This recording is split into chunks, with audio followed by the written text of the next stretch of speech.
Miró siempre hacia adelante.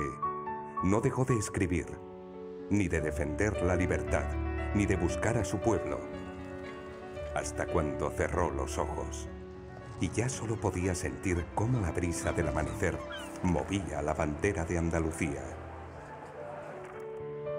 El legado de un hombre, Blas Infante.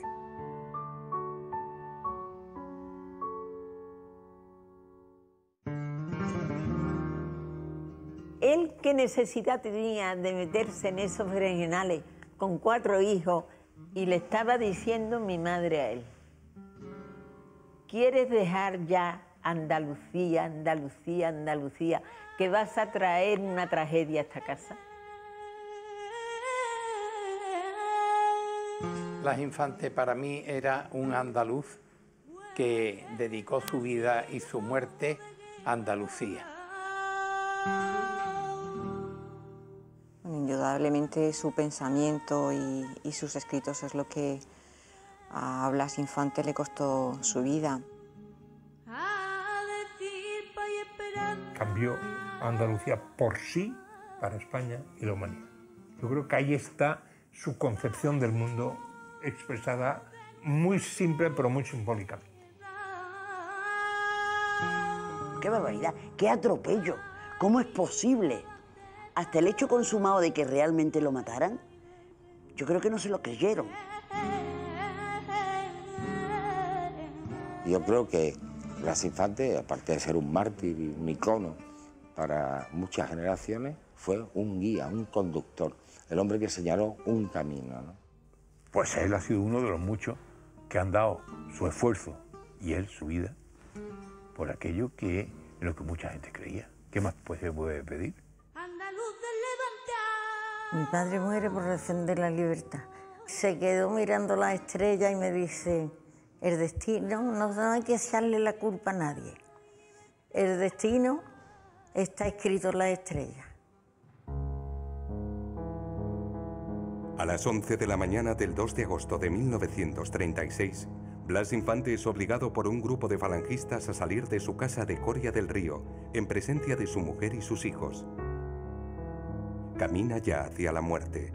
La noche del 10 de agosto, el padre de la patria andaluza es fusilado en el kilómetro 4 de la carretera de Carmona. Su drama se une al que sufren miles de andaluces que son víctimas de la guerra civil.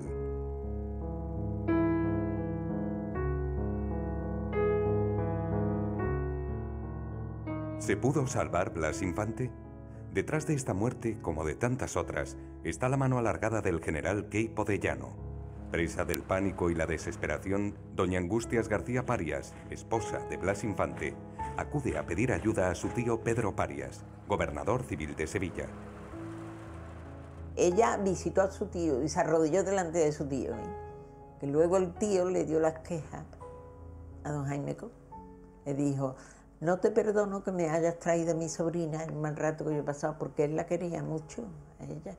Por decirlo de alguna manera, tenía al enemigo en casa, porque si Pedro Parias, que era un fascista absoluto y que estaba en ese momento en un cargo tan decisivo como era el gobierno civil, tenía en su mano acabar o no con Blas Infante, que era un personaje que toda la derecha lo aborrecía, pues digamos que confluyeron diversos elementos que propiciaron su asesinato. El itinerario de Blas Infante no tiene un final de camino. Tras su muerte, la familia queda marcada por las secuelas de la guerra. Su obra y su testimonio saldrán de las catacumbas de la dictadura para manifestarse con banderas de libertad en la Andalucía democrática. Serían unos momentos terribles para él y para la familia. Momentos de angustia y, sobre todo, yo lo que creo que más debió de pesar en el ánimo de Blas Infante era la sensación de injusticia. El complot de Tablada fue un auténtico montaje para eliminar y legalizar la candidatura andalucista revolucionaria que se había planteado en Sevilla. Si Andalucía es como es y tiene el orgullo que tiene y tiene el prestigio que tiene, es porque hombres como Blas Infante lucharon para que así fuera. Blas Infante era un heterodoxo. Él leía la Biblia, leía el Corán o leía la Torá.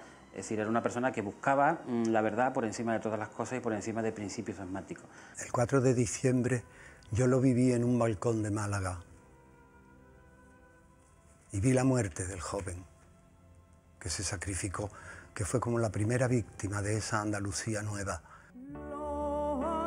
Mantener vivo el legado de Blas Infante es sumergirse en el mensaje de su himno de Andalucía, es sentir el compromiso colectivo de un pueblo.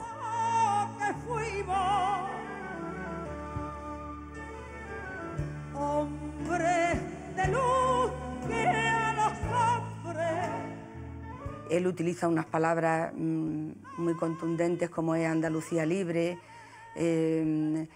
paz, esperanza, tierra. Ay, qué bonita verla en el aire, quitando penas. Blas Infante viviera aún, estaría en las marchas de jornaleros, en los encierros de jornaleros, en las huelgas que hemos hecho y en las reivindicaciones de tierra. Yo creo que la expresión del ideal de Blas Infante está cargado especialmente de solidaridad y muy concretamente de humanidad. Blas Infante era una persona muy sobria, muy humilde, muy coherente, que quería tanto a Andalucía, que llegó a dar su vida por nuestra tierra. Hemos declarado el año de Blas Infante este año porque yo creo que es importante en aquello que nos une, en aquello que nos hace sentirnos andaluces y no dividirnos, pues esté presente siempre en todos los andaluces.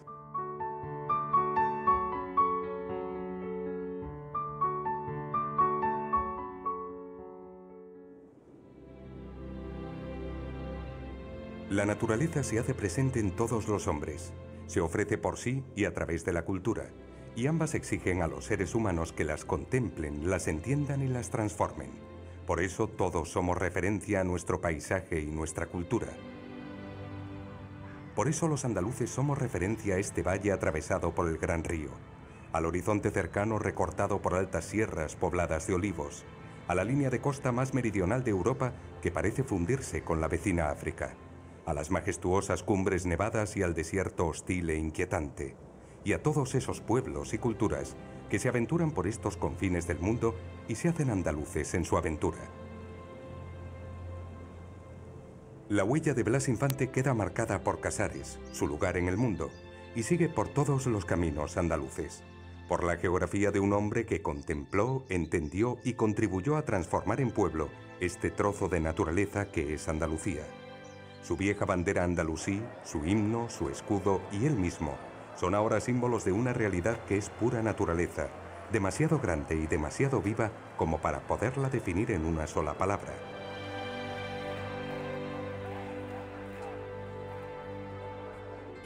El 5 de julio de 1885 nace Blas Infante en Casares, un pueblo malagueño cobijado en la falda de la serranía de Ronda y abierto a la contemplación del Mediterráneo.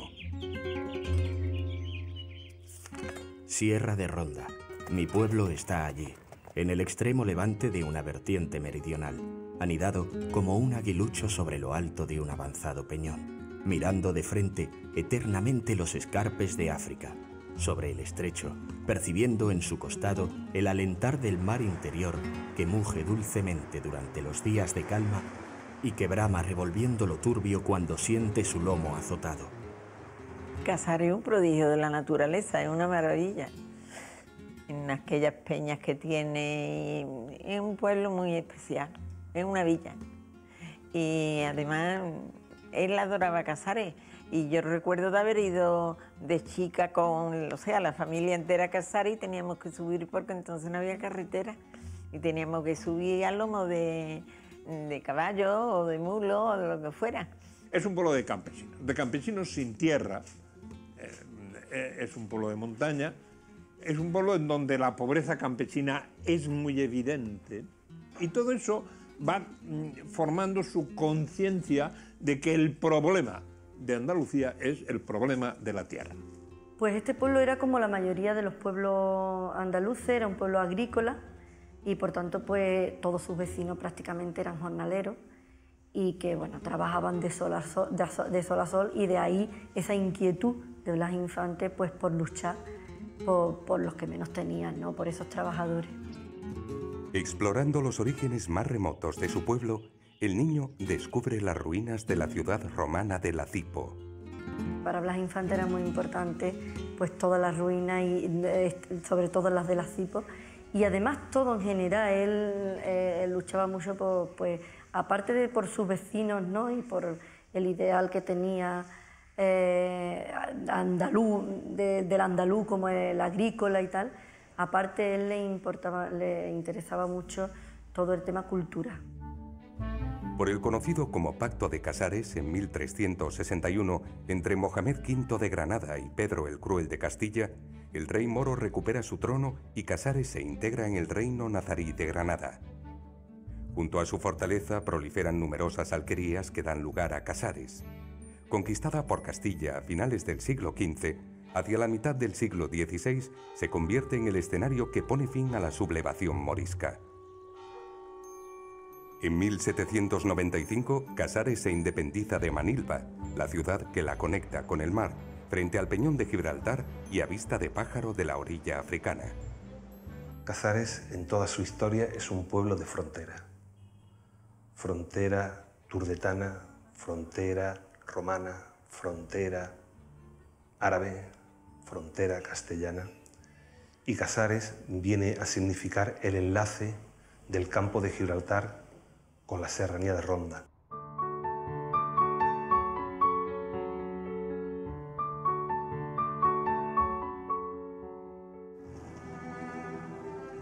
En 1936 llegará a Casares una terrible noticia. Blas Infante ha sido asesinado. El pueblo malagueño también sufre la represión. Los hombres muertos, las mujeres condenadas al silencio. Doña Angustias García Parias, viuda de Blas Infante, será la que sobreviva a la tragedia de un asesinato, la mujer que cría a sus hijos y salva los símbolos de la identidad de nuestro pueblo. Angustias García Parias representa en alguna manera el caso de muchas viudas andaluzas, mujeres a las que habían asesinado a sus maridos y que tuvieron que hacer frente, por una parte, a la restauración de la cotidianidad de su familia, cotidianidad que se había perdido con la guerra y con la desaparición del cabeza de familia, echando mano del patrimonio, si lo tenían, echando mano de las influencias, de todo aquello que les permitía seguir viviendo en una situación que era muy difícil desde el punto de vista afectivo y desde el punto de vista también económico y social. Mi madre pasó muchísimo, porque lo que pasaría a mi padre, pero mi madre se llevaba toda la noche sin dormir, arriba abajo de la casa. Después abría la puerta y miraba por el campo a ver si lo veía, yo qué sé. Ese ambiente de tragedia es el que recorre el pueblo andaluz a caballo entre los siglos XIX y XX. Es la Andalucía de Blas Infante, la de un pueblo que camina en busca de su identidad, entre guerras y conatos de rebeldía contra el hambre y la injusticia. La Andalucía de Blas Infante corre a caballo de los siglos XIX y XX. La guerra de la independencia trae la derrota del ejército francés en Bailén. El pueblo se siente más libre. ¡Viva el príncipe! ¡Viva! ¡Viva el infante! ¡Viva! En 1812 se aprueba la Constitución Liberal de Cádiz y los franceses abandonan Andalucía. Lo que en las Cortes de Cádiz se plantea es el comienzo del Estado liberal. Y la guerra de la independencia viene a ser la guerra a través de la cual se va construyendo la conciencia nacional, la conciencia frente a un invasor extranjero, frente a alguien de fuera que intenta penetrar dentro de un país que es España. Una serie de episodios y acontecimientos abrirán la senda de los movimientos liberales, regionalistas, federalistas y revolucionarios.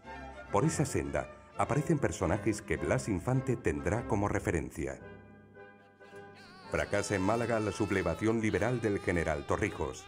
La orden de Alfonso VII es taxativa: que los fusilen a todos. Yo, el rey. En las playas de Málaga, este héroe de la libertad sería fusilado con sus compañeros el 11 de diciembre de 1831. Meses después, Mariana Pineda, a los 26 años, es ajusticiada a garrote vil en Granada. La muerte violenta sale siempre al paso de la libertad.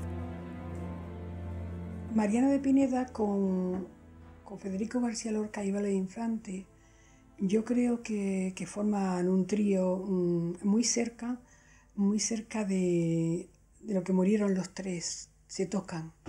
Es decir, murieron por la libertad, exponiendo sus vidas, querían redimir al pueblo, estaban cerca del pueblo, estaban con él realmente, como estaba Blas Infante, sobre todo con el mundo agrario, con los temporeros, con los trabajadores del campo sobre todo. Pero el ladrón valiente que a los ricos le robaba y a los pobres socorría. El bandolerismo va creciendo y extendiéndose por la primera mitad del siglo. En España reina Fernando VII, pero en Sierra Morena manda José María Hinojosa.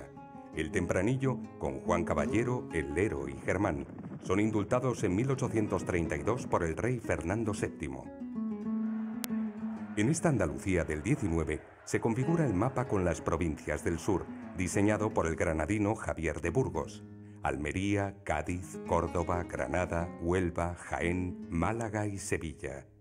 Un dominio territorial extenso y diverso, sobre el que se sentarán las bases del futuro proceso autonómico que ya comienza a fraguarse.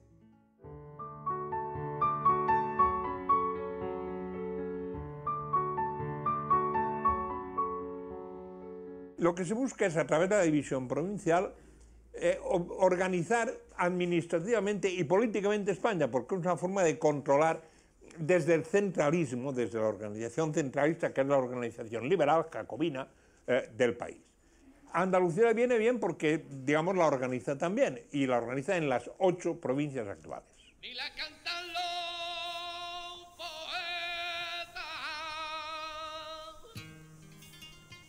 El gaditano Juan Álvarez de Mendizábal impulsa en 1835 la primera desamortización.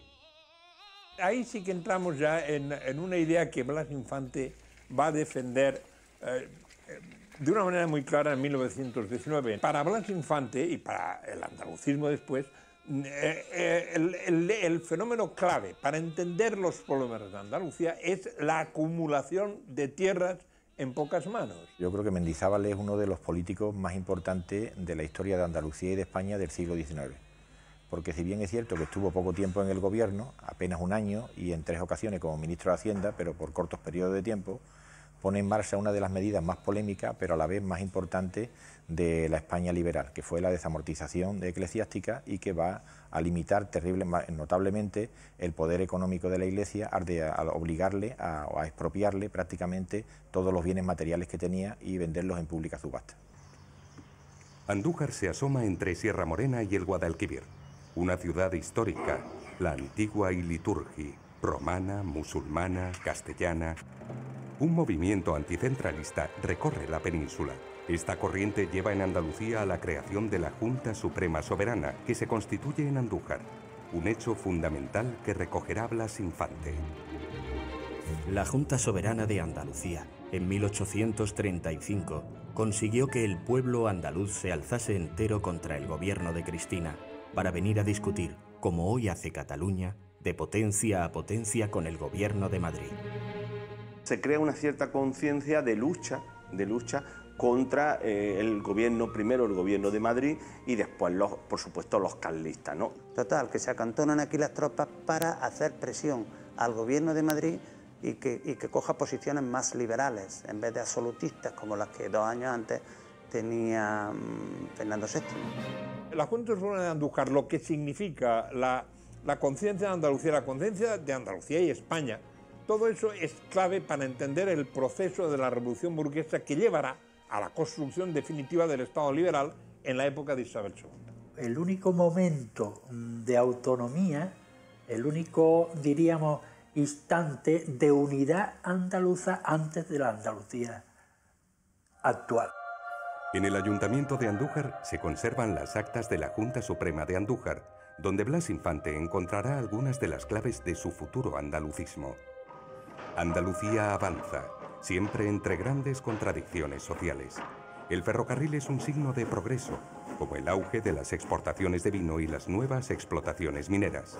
Sin embargo, la situación en el campo crea alarma social, movimientos revolucionarios de campesinos. Blas Infante destacará a los andaluces que tienen cabida en la formación de sus ideales, como al albéitar de Loja, Rafael Pérez del Álamo, que inició un sonado alzamiento republicano con fuerzas de Granada, Málaga y Córdoba. También a los políticos surgidos durante la Primera República, los presidentes Nicolás Salmerón, al que sucederá el gaditano Emilio Castelar. Y más en su línea, Fermín Salvoechea, dirigente del movimiento cantonalista de Cádiz, alcalde de esta ciudad, al que se refiere Blas Infante como el gran santo honra de Andalucía. Fermín Salvoechea es uno de los grandes ideólogos y de los grandes propagandistas del anarquismo en la Andalucía del siglo XIX.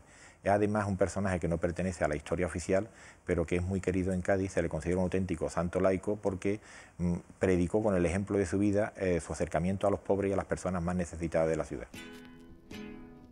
La voz del malagueño Juan Breva, creador de malagueñas y verdiales, resuena ya con fuerza. Protegido por los reyes Alfonso XII y Alfonso XIII, se dice que cobraba en monedas de oro. Pasó a la historia como una excelsa figura del mundo del flamenco y lo más importante que hubo en su época, tanto en Madrid, además la amistad que tuvo con Alfonso XII, cantó muchas veces en Palacio, cuando el desgraciado terremoto que asoló a las provincias de Málaga y Granada, pues viene el rey aquí y dice Juan Breva tiene que estar vendrá a verlo, y efectivamente están, tiene una juerga, tiene una fiesta, el terremoto se quedó allí tranquilito y ellos podían cantar aquí y tuvieron también sus fiestecitas, sus cosas. Fue muy amigo y cuando muere don Alfonso, el rey, dice España perdió a su rey, yo he perdido un amigo. Aún así, Juan Breva murió en la pobreza. Sus cantes, como los de la Trini y el Canario, también malagueños, calan en el alma flamenca del niño de Casares. La Trini, que vivió y triunfó en todas partes, también tuvo una forma de cantar extraordinaria y fue admiradísima, no ya por los paisanos suyos, sino admiradísima por todos los flamencos de entonces y de todas las provincias andaluzas. Fue una genial artista. Juan Breva también tuvo una delicada operación que se le hizo aquí en Málaga por el doctor Galvez Ginachero. Recurrió a Juan Breva, que entonces era el rey allí en Madrid. Juan Breva buscó a sus compañeros, se hizo un homenaje en Madrid a la Trini y después Viro Juan se le dio en Málaga el dinero que había recogido, que era al fin y al cabo lo que era necesario.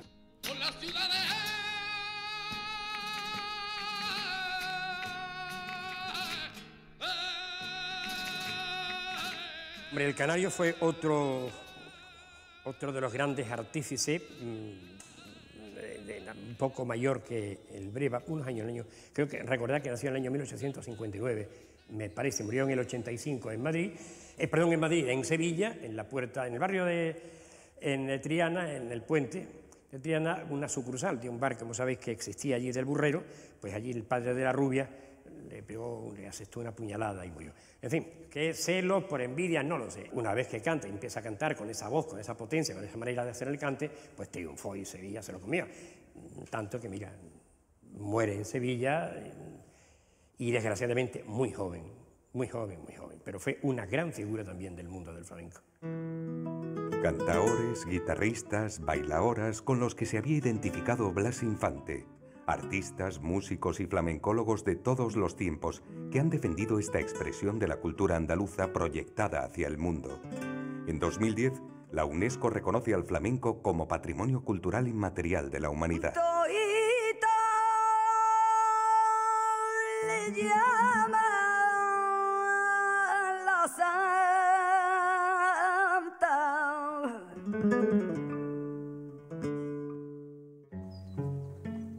Blas Infante combatirá el caciquismo y a los andaluces como su paisano Antonio Cánovas del Castillo, instalado en la política nacional, despreocupado de los problemas de su tierra. En cambio, saludará con orgullo los nuevos nombres de la cultura universal: Pablo Ruiz Picasso, de Málaga, y Juan Ramón Jiménez, de Moguer.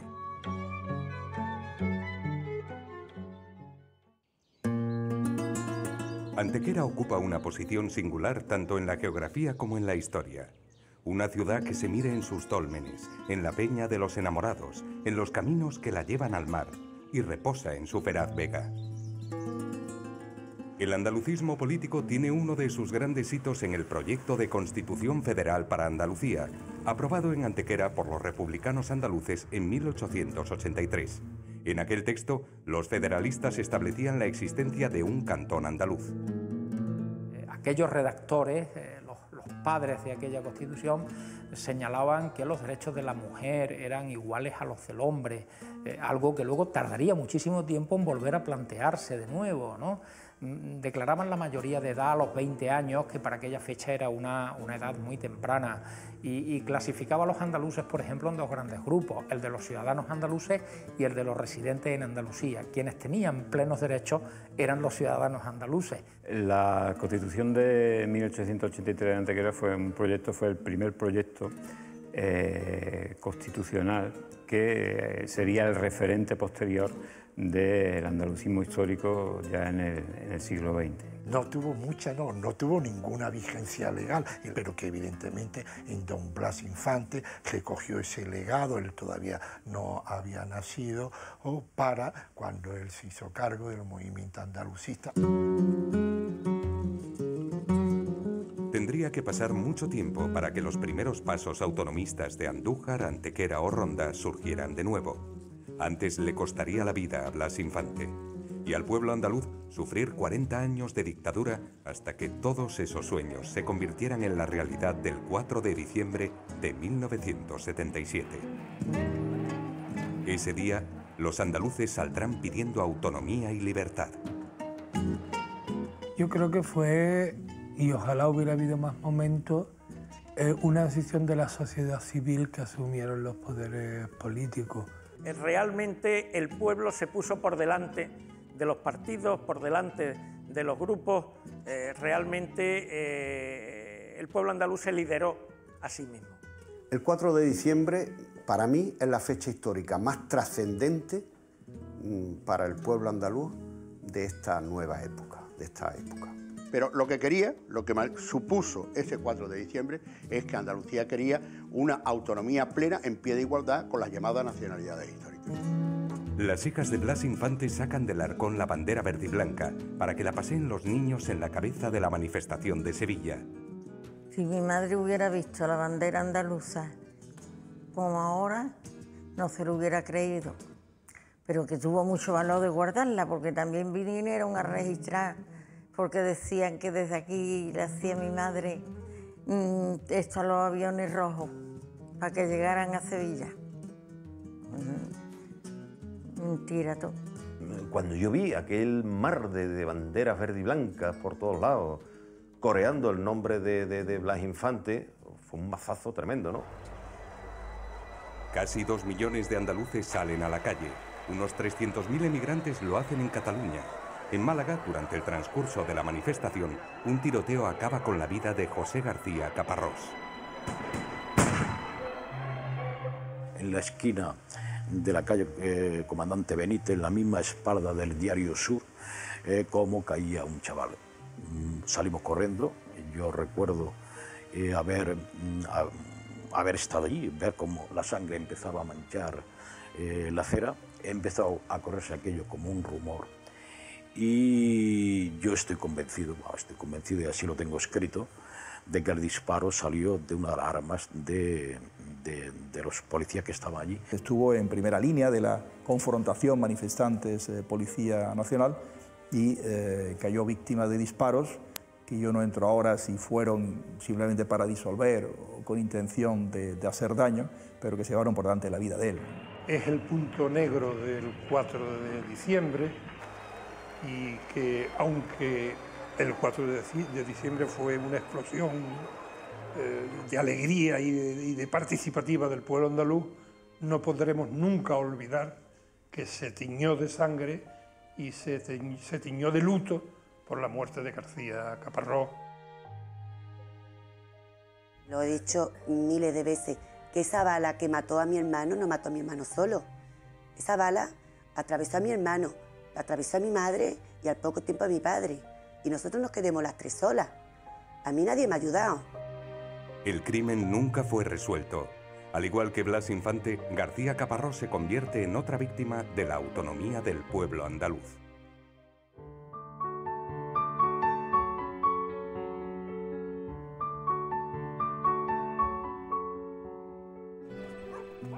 En la primera década del siglo XIX se consolidan las grandes familias de la burguesía agraria de Casares, entre ellas la familia Pérez de Vargas. El gran iniciado de esta saga es don Ignacio Pérez de Vargas. Un casareño, labrador, un gran propietario, aproximadamente de 800 a 1000 hectáreas de propiedad, con 9 hijos, y es el gran iniciador, es el abuelo de Blas Infante.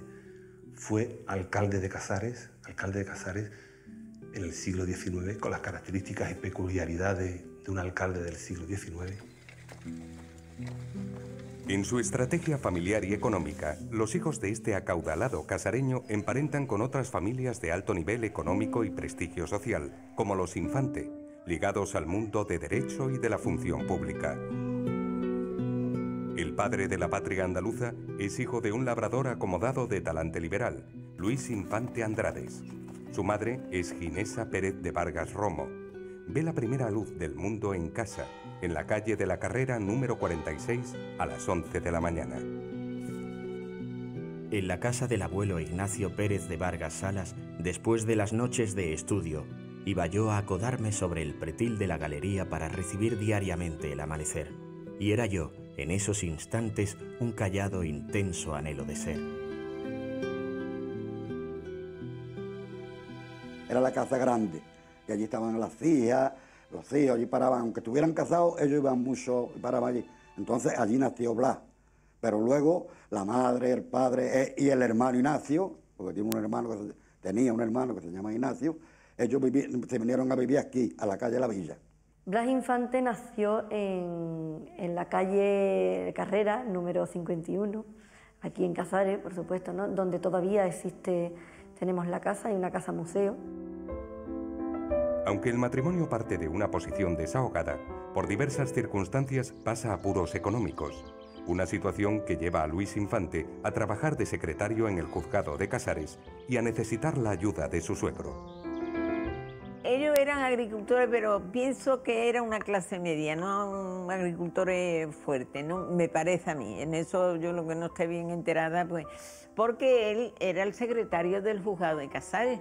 Y es más, no estaría muy bien de fondo, porque cuando él cayó malo, mi padre, en aquella época no había paro ni había nada de estas cosas, ¿no? Si no, usted no puede ir al trabajo, pues usted no hay dinero a final de mes. Y mi padre, pues, ocupó su sitio para que no se perdiera, la familia no se perdiera ese dinero. Son, como dicen los papeles de la época, campesinos acomodados, no ricos, sino acomodados. Pero no debían ser muy acomodados, porque Blas Infante va a estudiar a Archidona a los Escolapios. Pero la crisis de fin de siglo provoca que los padres no puedan, digamos, soportar el gasto de tenerlo interno en Archidona.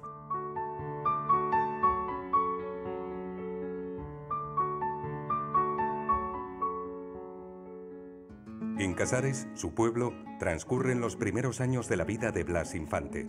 Aquí estudia la enseñanza primaria y esta es también la geografía de sus juegos. Los índices de analfabetismo en Andalucía eran unos índices muy elevados en comparación con otras zonas del Estado, de tal manera que en Andalucía había zonas en las que había incluso un 80 o un 90% de analfabetos. En términos generales, en términos medios, Andalucía reunía una cifra de aproximadamente de un 60-70% de analfabetos. Por entonces, la educación llegaba solo a las clases altas. La enseñanza primaria no estaba generalizada, no era universal. El 80% de los niños que asistían a la escuela de mi pueblo miraban ansiosos las meriendas que comían los pocos niños acomodados. Durante el invierno, era un día de fiesta en el hogar, el día en que se comía caliente, el día en que había pan, sal y aceite para cocinar una sopa. Blas Infante recibió enseñanza doméstica. Blas Infante en Casares, yo creo que alternó, por un lado, lo que era su estancia en las escuelas públicas de Casares con la enseñanza doméstica. Blas Infante estrecha sus manos con los gitanos de su pueblo, marginados entre los marginados, compañeros inseparables durante su niñez. Sin embargo, ya veía cómo esos niños gitanos y sus familias no eran ciudadanos de igual a igual. Todavía estaban vigentes las pragmáticas de los reyes católicos y las de Felipe V, promulgadas en 1745, que decían: que al cabo de 60 días salgan de España, so pena de 100 azotes y destierro la primera vez, y que les corten las orejas y los tornen a desterrar la segunda vez, que fueren hallados. Seguirían otras pragmáticas de persecución y control del pueblo gitano, interpretadas con más o menos rigor por gobernadores y alcaldes. El abuelo de Blas Infante, alcalde del pueblo, se ve en la obligación de desterrar a los gitanos. Y conste que mi abuelo no era malo, ni tenía el milagroso talento para las expulsiones al que se encomendaba el buen doctor Sancho de Moncada con respecto a Felipe III, al objeto de obtener la de los gitanos de la península. Y cada vez que he tenido ocasión, he tratado con los gitanos y he sentido delectación en relacionarme con ellos. Hasta 1942 se siguieron promulgando pragmáticas oficiales contra los gitanos. Esta última fue derogada con la Constitución Española de 1978.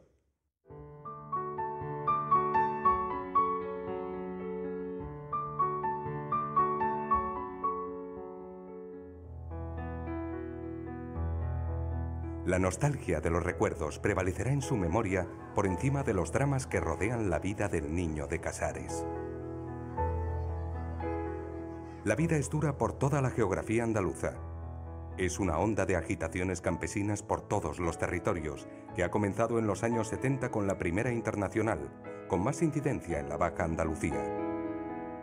Estoy pensando en los juicios de la Mano Negra de 1883 en Jerez, estoy pensando en la toma de Jerez de enero de 1892, estoy pensando en las oleadas de huelga, fundamentalmente por motivos salariales y por motivos de condiciones de trabajo, que se están llevando a cabo en los campos andaluces, pero estoy pensando también en el año de los tiros en las minas de Huelva, cuando pues, podemos casi rastrear el primer motín de carácter ecológico.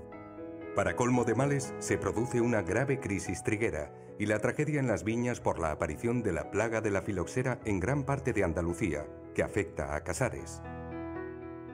Además, en Casares la filoxera hace su aparición en 1891. Ese pequeño y mediano propietario ve como una parte de su propiedad, sembrado de viña, cae absolutamente en desgracia y en una pérdida que da lugar a una no replantación. De hecho, aquí en Casares tenemos el puerto de las viñas, que rememora hoy en día su nombre. Son tiempos difíciles, días de hambre y enfermedad para los andaluces, que ya emigraban por miles lejos de su tierra. Argentina favorece la emigración y muchas familias casareñas emigran de 1895 a 1910, 1915, sobre todo a Argentina. Entre tanto, la vida continúa. Por estos años viene al mundo la niña de los peines. Yo tuve la suerte de conocer, de hablar con ella en el bar que tenía en La Campana con su marido Pepe Pinto, y de charlar con ella. A Málaga ha venido en muchísimas ocasiones. Además, la niña de los peines, cuando pequeñita, esto hay que decirlo también, se viene a Málaga. Y aquí vive en casa de la Trini. Es también la época del cantaor Manuel Vallejo, cuyos cantes oirá el notario de Casares en discos de pizarra que se conservan en su casa de Coria del Río. Manuel Vallejo cantaba como Los Ángeles, cantaba de maravilla.